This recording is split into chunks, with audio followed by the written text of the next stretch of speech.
Okay, so we're up and running. We just powered it. I hit the start button and I'm in inch mode even though I'm in single because the motor's not on. So I'm going to turn the motor on. Now it won't let me turn on in reverse. That's only for inch mode. I put it in forward, I hit the start, so now the motor's on. Now our mode selector changes. Now if I want to change something like job, I have to unlock it. Now I can unlock it using the setup, and then I go in, I hit that, you wait for the keyboard to come up, and now I can type in a name, test 2, enter, close the keyboard. Now it's updated. Now certain things though, like a brake monitor, that needs not just setup, it needs a authorization. So I turn it back to run, and this is all the while the keypad display always has to be in run, so you just don't use that. But I unlock it by, there is no password set in here.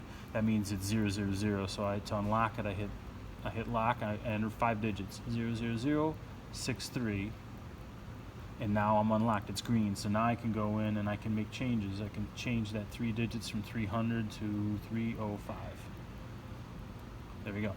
So when I'm done, I hit lock, enter, and now it locks me back up so nobody else can make any changes unless they want to use the setup key. But the setup key will let you make certain changes, like die, so forth, but it will not let you change like the stop angle. For that, I have to unlock it again.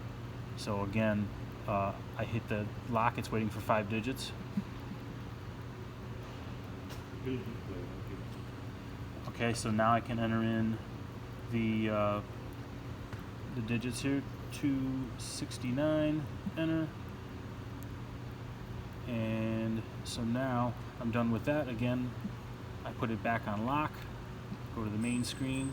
Okay, so now in this case I'm in hand. I'm going to cycle the palm buttons. So I'm cycling the press. I'm in inch mode, continuous.